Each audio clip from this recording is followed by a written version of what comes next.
নমস্কার বন্ধুরা, 26,000 চাকরি বাতিল মামলা সংক্রান্ত খুবই গুরুত্বপূর্ণ একটি আপডেট রয়েছে। তো বন্ধুরা, তোমরা কম বেশি প্রত্যেকেই জানতে যে গতকাল এই 26,000 চাকরি বাতিল মামলার শুনানি হওয়ার কথা ছিল সুপ্রিম কোর্টে বিচারপতি DY চন্দ্রচূড়ের ডিভিশন বেঞ্চে। কিন্তু গতকাল এই মামলাটির শুনানি হয়নি, এই মামলাটি কিন্তু আবারও পিছিয়ে গেছে। তো কেন পিছিয়ে গেল কিংবা কেন শুনানি হলো না, বিস্তারিত আলোচনা করব এবং তার সঙ্গে সঙ্গে আগামীতে কবে এই মামলার শুনানি হতে চলেছে সেটাও বিস্তারিত আলোচনা করব। তো অবশ্যই পুরো ভিডিওটা দেখো, আর চ্যানেলে তোমরা নতুন হয়ে থাকলে চ্যানেলটিকে অবশ্যই করে কিন্তু সাবস্ক্রাইব করে দিও। তো স্কুল সার্ভিস কমিশনের 26,000 চাকরি বাতিল মামলার শুনানি ফের পিছিয়ে গেল সুপ্রিম কোর্টে। এর আগে 16ই জুলাই এই মামলার শুনানি পিছিয়ে দেওয়া হয়েছিল 21 দিনের জন্য। তো সুপ্রিম কোর্ট বলেছিল এই মামলার সঙ্গে যুক্ত সমস্ত পক্ষের বক্তব্য শুনে তারপরেই এই ব্যাপারে পরবর্তী সিদ্ধান্ত নেওয়া হবে। তো সেই মতোই 6ই আগস্ট অর্থাৎ মঙ্গলবার মামলাটির শুনানি হওয়ার কথা ছিল। তবে পিছিয়ে যাওয়া 26,000 চাকরি বাতিল মামলার শুনানি মঙ্গলবারও বিচারপতি চন্দ্রচূড়, বিচারপতি JB পাড্ডিওয়ালা ও বিচারপতি মনোজ মিশ্রার বেঞ্চে শুনানি হয়নি। কিন্তু এই বেঞ্চে অন্য মামলার নিয়ে ব্যস্ত থাকার জন্যই কিন্তু এই মামলাটি শুনানি হয়নি। সূত্র মারফত খবর রয়েছে আগামীতে যেদিন এই মামলাটির শুনানি হবে সেই দিন কিন্তু পুরো দিনটাই ধরে এই মামলাটির শুনানি হবে, এরকমটাই কিন্তু শুনেছি। ঠিক আছে, তো এই মামলাটি আরও একটা কারণে পিছিয়ে দেওয়া হয়েছে, সেটা হচ্ছে আদার্স পার্টি কিন্তু আবারও IA ফাইল করেছে। তো সেই IA ফাইলগুলোকে আবারও নির্দিষ্টভাবে তার যে হলফনামা বা রিপোর্ট সেই জমা করার নির্দেশ দেওয়া হয়েছে। তো সেগুলো জমা করতে হবে।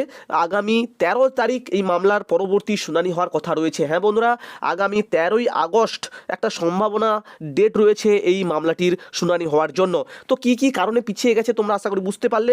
যে এই মামলাটি পিছিয়ে যাওয়ার মূল যে কারণগুলো সেগুলো হচ্ছে প্রথমত বেঞ্চ যে অনেকগুলো মামলা থাকার কারণে সেটা নিয়ে ব্যস্ত থাকার কারণে কিন্তু এই মামলার উপর টাইম দিতে পারেনি, কারণ এই মামলাটি শোনার জন্য কিন্তু অনেকটা টাইম লাগবে, তার জন্য কিন্তু টাইম দিতে পারেনি।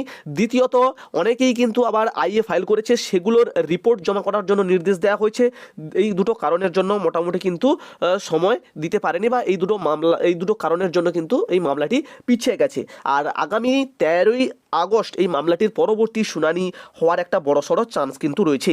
তো এই মামলায় বেশ কিছু নতুন আবেদন জমা পড়েছে আদালতে। তাদের নিজের বক্তব্য 4 সদস্যের কমিটি বা এই যে 4 সদস্যের যে নেডাল কমিশন সেই কমিশনে কিন্তু জানাতে সুযোগ দেওয়া হয়েছে।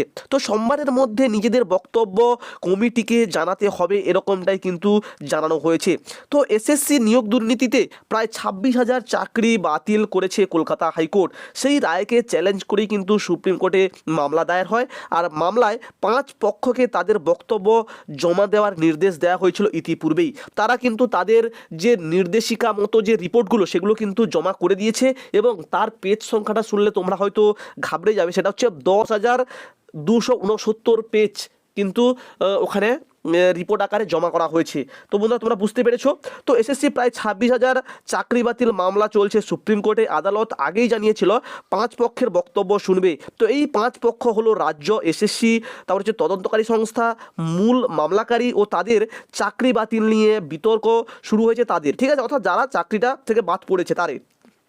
তো এর আগে প্রায় 26,000 চাকরি বাতিলের নির্দেশ দিয়েছিল কলকাতা হাইকোর্ট। আর সেই মামলাকে চ্যালেঞ্জ জানিয়েই কিন্তু সুপ্রিম কোর্টে গেছে রাজ্য, SSC এবং মধ্যশিক্ষা পর্ষদ। তো এই হচ্ছে বিষয়। তো আগামী 13ই আগস্ট এই মামলাটির পরবর্তী শুনানি হওয়ার জন্য একটা বড়সড় কিন্তু চান্স রয়েছে। তো দেখা যাক কি আপডেট আসে। তো ইতিপূর্বেই কিন্তু আমরা একটা লিস্ট দেখেছি, SSCর পক্ষ থেকে জারি করা হয়েছে 1212 জনের লিস্ট, যেখানে বলা হয়েছে যে এরা অযোগ্যভাবে চাকরিটা পেয়েছে বা দুর্নীতিগ্রস্তভাবে চাকরিটা পেয়েছে, এদের কোনো সুপারিশই করেনি SSC, এরকমটাই কিন্তু জানানো হয়েছে। তো তার মধ্যে গ্রুপ D, গ্রুপ C, তারপর হচ্ছে 11, 12 এবং 9, 10 এর যে শিক্ষকরা রয়েছে, সহকারী শিক্ষকরা, তাদের কিন্তু নাম ওখানে উল্লেখ রয়েছে। তো তারা হয়তো বাদ পড়তে পারে, এরকমটাই জানা যাচ্ছে। তো দেখা যাক আগামী দিনে কি আপডেট আসে, অবশ্যই তোমাদের কাছে আলোচনা করব। তো আজকের ভিডিওটা এই পর্যন্ত, দেখা হচ্ছে পরবর্তী ভিডিওতে। ভালো থেকো সবাই, সুস্থ থেকো সবাই, টাটা, জয় হিন্দ, বাই।